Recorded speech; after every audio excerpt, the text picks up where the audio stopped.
Hello there friends, it's Emma here, the Bookish Princess. So I thought we would do something a little bit different with this first new reading vlog of the new year. I have this notebook that I've been meaning to fill forever. I wanted to put, my favorite quotes throughout the year in it. So 2020, I decided I would get it out and start it. I thought it would be fun to try to make it a part of my reading vlogs to kind of highlight some of my favorite lines from the different books I'm reading. So I rang in the new year reading Jane Austen's Persuasion. You guys know how much I love Jane Austen. I actually try not to reread her books too often because I would hate for them to become stale. Also, I read them so fast because I'm enjoying them so much. I don't want to put them down that it's like I could pick up another as soon as I'm done, but it's like, no, there are other things to read apart from Jane Austen. Anne Elliot is the heroine of Persuasion, and she is one of Jane Austen's more mature heroines, both I think in her age because she's 28 in the book, but also in her character. And I just love how she's so selfless. Like, she supports her family, even her older sister and her father. She sees their failings and yet she still lives with them and finds a way to love them. I feel like when you meet a person like Anne Elliot, like on the outside, she's very serene and composed, but I love how in the book we get to see kind of more of her inner struggles and how, it really takes a lot of effort. It's not like she doesn't feel the different stings from different struggles and difficulties, but she finds a way to get through them. I feel like you come across a couple lines like this one. It would be most right and most wise, and therefore must involve least suffering to go with the others. I think Anne is constantly reminding herself, even when she's in a difficult situation, even when she doesn't really like any of the options that she has, like, she can still find a way to be useful. And even if she's not enjoying herself or doesn't love what she's doing, she knows that it's right and wise, and therefore ultimately it must be the right path. Even if right now it does not look like a pleasant path, ultimately it's going to lead her through to a happy ending, which she does get. Jane Austen's descriptions are just so good. I was noticing how many descriptions there are of non-verbal communication, like when Captain Wentworth gives Anne the letter at the end of the book. She says that his eyes were fixed on hers with a look of glowing entreaty. And earlier, right before that, there's such a sweet scene between Captain Harville and Anne. He looked at Anne with a smile and a little motion of the head which expressed, "Come to me, I have something to say," and the unaffected, easy kindness of manner which denoted the feelings of an older acquaintance than he really was, strongly enforced the invitation. So even though they haven't known each other a long time, they're good friends. Persuasion is just so, so good. I've also been reading a book my mom recommended to me. It's actually a biography of Paul, St. Paul, the writer of the epistles and the gospel in the New Testament. It's by N.T. Wright. It's just called Paul, a biography, but it's been really, really good. It really brings the lives of the early Christians and how they were spreading the message of Christ and the good news of what had happened and what that news meant to them. Of course, St. Paul is famous for his conversion on the road to Damascus. He met Christ on the road to Damascus. I love the way this author, he continually says that we're trying to think our way into Paul's mindset. So it's not just about the actions in Paul's life, it's also about the way he thought and the way he approached his mission and the news he was spreading. This author really has so many great reflections kind of woven in. If I say that Saul of Tarsus was brought up in a world of hope, many readers may misunderstand me. Hope and optimism are not the same thing. The optimist looks at the world and feels good about the way it's going. Things are looking up. Everything is going to be all right. But hope, at least as conceived within the Jewish and then the early Christian world, was quite different. Hope could be, and often was, a dogged and deliberate choice when the world seemed dark. It depended not on a feeling about the way things were or the way they were moving, but on faith in the one God. Hope in this sense is not a feeling, it is a virtue. You have to practice it, like a difficult piece on the violin or a tricky shot at tennis. Even if you're not interested in nonfiction or in history, I feel like this is just a great kind of spiritual book because it really puts you into the mindset of the early Christian thinkers. Obviously, he quotes the epistles, Paul's letters, quite a bit, and this is making me want to reread the epistles. When he writes later that he has learned to take every thought prisoner and make it obey the Messiah, it seems highly likely that this was a conviction to which he had come in the silent decade in Tarsus. There are so many little interesting points that I didn't even know. I guess I'm not very familiar with the Acts of the Apostles is the book in the Bible that describes a lot of this. This makes me want to go read the Acts of the Apostles after Paul has his vision on the road to Damascus, because initially St. Paul was actually persecuting the early Christians. He thought that they were blaspheming and that, you know, that they were kind of rebelling against Jewish law and Jewish traditions. But then he had this vision and he realized that Christ was actually the fulfillment of the Jewish tradition. Like, he saw things in a brand new way. He did travel around a little bit and he did go to Jerusalem, but then he ended up going back to Tarsus, which is where he was from, and he stayed there for 10 years. When you think of the big sort of figures in history, like, you think that they had this really clear mission and that they were like kind of always on the go. But obviously St. Paul had this kind of waiting period where he'd had this revelation, he'd had this vision, but he didn't know what was going to happen next. He knew God was working through him, but like, he didn't see the clear path yet. And I just think that's such an important thing to recognize as a Christian, because sometimes you like really want a clear path, but the challenge, like the cross that God wants you to bear, is actually just to kind of live in that uncertainty, to bear that, you know, not knowing exactly which way you're going to go, and to just trust God and trust that eventually the right path is going to present itself. I often kind of feel that way with my YouTube channel. Like, I like to share all sorts of different things, you know, books and Disney and trips, and I don't feel like I have a clear direction. Sometimes that makes me feel really anxious and really bad, like I should have a clear direction, like I should just pick one subject and stick to it. Somehow that seems like it would be boring. That doesn't feel like the right decision or the right direction for my channel either. So I guess we'll just continue on. I just try to follow my instinct and, you know, kind of share the joy that I find wherever it may come from whatever source. One source of joy lately has been BTS. We are right smack dab in the middle of comeback season. They have a brand new album coming out at the end of February, but like, they have all these things that they're doing. Their first single from the album was released, and they released it with this art film where it was like this contemporary dance group doing a whole sequence to their song. Personally, I didn't love the art film. I guess I think that the dances and choreography BTS themselves do, to me, that's art. Like, I think they execute that so well. I can't wait to see their choreography for this new song, Black Swan. So I wasn't super crazy about the more modern dance, but at the same time, I really liked that they tried it, that they, you know, tried something new and different. And actually, they have this whole art project called Connect BTS, and it involves like 20 different artists from like 5 cities all around the globe. I just think BTS is so inspiring, because I feel like every step of the way, like, they never rest on their laurels. They're never like, okay, you know, we've achieved this level of fame and like, we obviously don't want to lose our influence, so we'll just kind of coast. It feels like they're always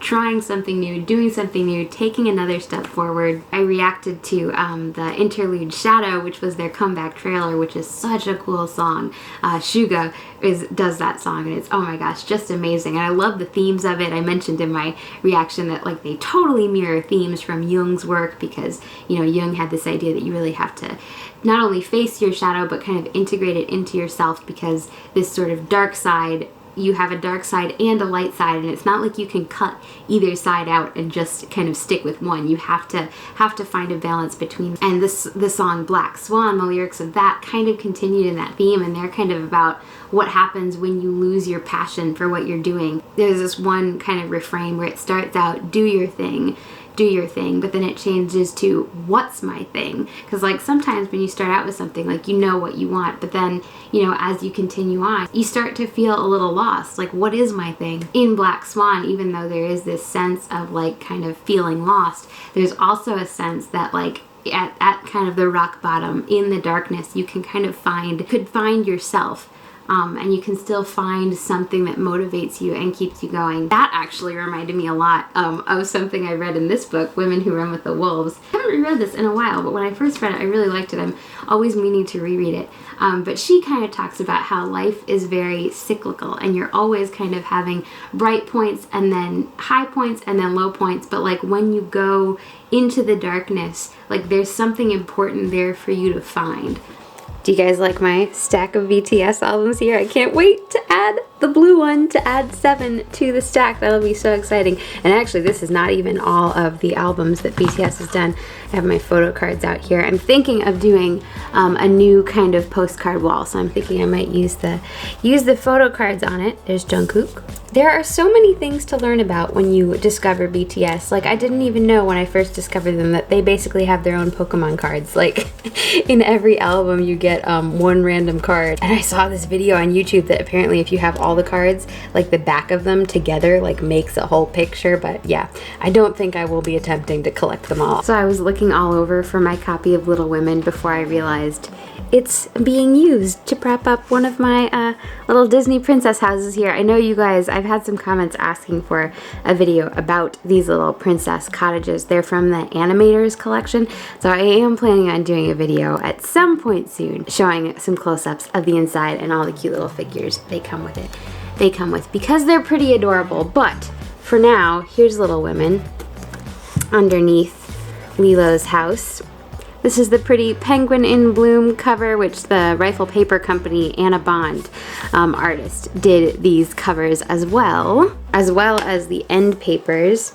And they're all so cute and pretty. I did go see the new Little Women movie that came out. It was really fun, actually. I was definitely nervous going in. I was afraid they might have made it kind of cynical and, I don't know, modern, but you could tell the people who made it loved the book and knew the book, knew Louisa May Alcott. In fact, the house looked exactly like Orchard House, which that looks a little bit like Orchard House, but the one in the movie looks even more like Louisa May Alcott's real house in Massachusetts, which I've been to. I'll have to link that video up above. Little Women is not exactly autobiographical, but Louisa May Alcott herself did have 3 sisters, and she's a lot like Jo. In fact, I think Louisa was called Lou at home, and Jo, of course, is short for Josephine. The movie certainly wasn't perfect, but overall I enjoyed it a lot more than I expected to. I thought one of the biggest reasons that it succeeded as a movie was that it made me want to go back and reread the book. It made me think, oh, is that scene exactly like it was in the book? I think a lot of the scenes were quite very close to the book, but there were definitely some deviations. So I'm definitely hoping to reread. It's actually two volumes, basically. Little Women is more when they're growing up, and then there's also Good Wives, which is more when they are, young women. I feel like Good Wives is the half I'm not quite as familiar with, so I'm kind of tempted to just jump into start with the second part, but I think it'd be really fun to revisit this. I haven't in a while. Recently, I did start reading The Call of the Wild by Jack London. I just thought the cover of this Penguin English Library edition was so pretty. I love how the spines have those stripes, and the spines look so cool lined up all together. So I thought I would add this to my collection, but then when I started reading it, I actually didn't really love it. There are so few humans. Like, I knew it was a book about dogs, but like it really just completely takes you into the dog's perspective. The dog, Buck, becomes a sled dog, so you hear about his interactions with the other dogs, and it literally is a dog-eat-dog world. The dog, Buck, starts out as a household dog, and it's actually really sweet. The description of him at, I think, the judge's house, and like how he's really obviously a valued member of the family. It reminded me of how Elizabeth Goudge, she's one of my favorite authors, and she often talks about dogs that are like beloved members of the family. But then, I guess this is a spoiler, although it takes place pretty early on. But if you don't want any spoilers, here's your warning. But basically, Buck gets stolen and leaves the family, and I just thought it was sad how, like, there's sort of no remorse. He ends up becoming, kind of completely succumbing to the Call of the Wild, and Jack London definitely seems to think that that's a good thing. When I went to see Little Women, there was a preview for a new adaptation of Call of the Wild with Han Solo. So that kind of made me actually want to pick up the book and finish the book, because I don't think I've even gotten to whoever Han Solo's character is, and of course I don't know how similar the movie is to the book. Yeah, so Buck really returns to his kind of ancient wild wolf ancestors. The domesticated generations fell from him. In vague ways he remembered back to the youth of the breed. When, on the still cold nights, he pointed his nose at a star and howled long and wolf-like, it was his ancestors, dead in dust, pointing nose at star and howling down through the centuries and through him. I've inadvertently convinced myself to give Call of the Wild a second chance, because especially the second half of this quote is so beautiful. His cadences were their cadences, the cadences which voiced their woe, and what to them was the meaning of the stillness and the cold and the dark. So we're going to give Call of the Wild a second chance. Thus, as a token of what a puppet thing life is, the ancient song surged through him and he came into his own again.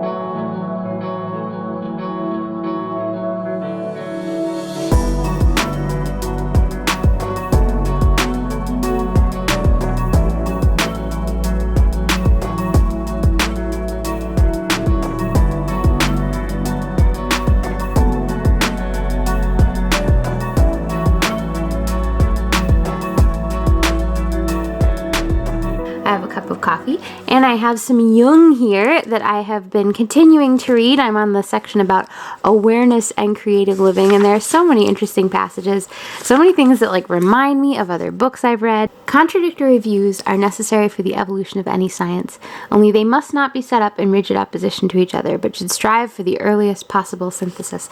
I like that. But this one here, ultimate truth, if there be any such thing, demands the concert of many voices. That reminds me of The Silmarillion by J.R.R. Tolkien. It's actually like the origin story of Lord of the Rings, and literally the origin of the Lord of the Rings world is a concert of many voices, which I won't spoil The Silmarillion, but if you haven't read that and you're a Tolkien fan, you should definitely check it out.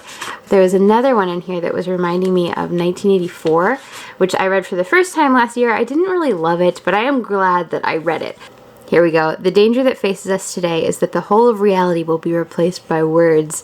This accounts for the terrible lack of instinct in modern man, particularly the city dweller. He lacks all contact with life and the breath of nature. In 1984, there's this whole double think, like they literally are inventing a new language that is like, you know, all about words and concepts that like kind of stand in place of reality and contradict reality. And anyway, I really love Jung's observations though on creativity and the work of the artist. A great work of art is like a dream. For all its apparent obviousness, it does not explain itself and is always ambiguous. A dream never says you ought or this is the truth. It presents an image in much the same way as nature allows a plant to grow. Isn't that a beautiful image? And it is up to us to draw conclusions. I like this. We must let a work of art act upon us as it acted upon the artist. To grasp its meaning, we must allow it to shape us as it shaped him. He has plunged into the healing and redeeming depths of the collective psyche, where man is not lost in the isolation of consciousness and its errors and sufferings, but where all men are caught up in a common rhythm which allows the individual to communicate his feelings and strivings to mankind as a whole.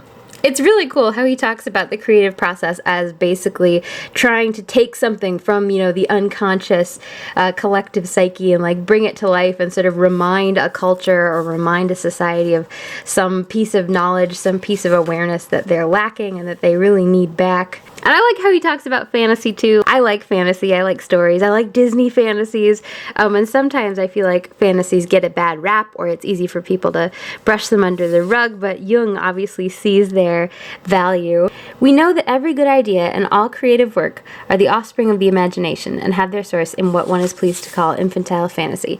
Not the artist alone, but every creative individual whatsoever owes all that is greatest in his life to fantasy. The dynamic principle of fantasy is play, a characteristic also of the child, and as such it appears inconsistent with the principle of serious work. But without this playing with fantasy, no creative work has ever yet come to birth. The debt we owe to the play of imagination is incalculable. This is due back at the library soon, so I have to finish it. These little numbers here indicate what work of Jung's the quote is from, and one of the works, was it number 73? Hold on, which one was it? It was from a work about Paracelsus, and if you've been watching my Switzerland vlogs, you might remember that, because Paracelsus, when we went to Salzburg in, oh here we go, it was number 56 and 57, Paracelsus the physician, Paracelsus as a spiritual phenomenon. So he was a physician, oh gosh, I can't remember the time period, but there was a whole exhibit on him, just a room about him and the Salzburg fortress in Austria. So he must have been in Salzburg at some point. But anyway, now I totally want to go read what Jung had to say about him.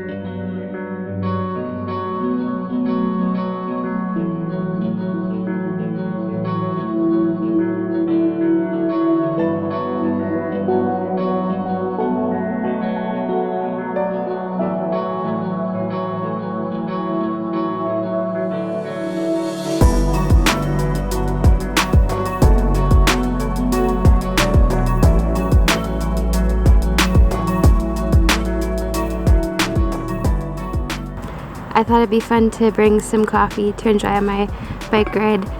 And this is such a pretty thermos, but it does too good a job of keeping the contents warm. Like if you put in boiling hot water, it will still be boiling hot, probably even an hour later. I should have cooled this down more before I put it in.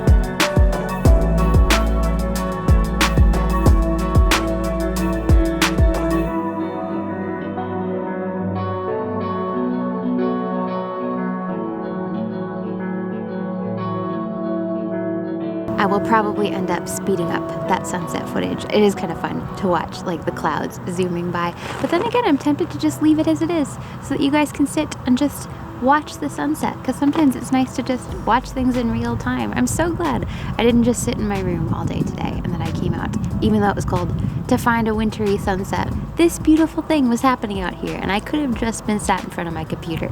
I'm usually good about taking bike rides in the summer when it's warmer, but when it gets cold, it's harder to get motivated and find the time. There used to be this program, I can't remember what channel it was on, but it was called Sunrise Earth, and it was literally just the sunrise in like different spectacular parts of the world. There was one really memorable one at Yellowstone, and there were like buffalo wandering around in the foreground. The BTS Connect, like the art exhibits they've been doing, one of them is this thing called Catharsis Live, I think, and it's playing at a gallery in London, but you can also watch it online. I'll have to put the link down in the description, but it's actually a digital reconstruction of a forest, and so like the camera kind of pans all around this digitally reconstructed forest, and it's very beautiful and very peaceful, and it reminds me of like Sunrise Earth, or just coming out and sitting and quietly watching the sunset with like no other distractions, just enjoying.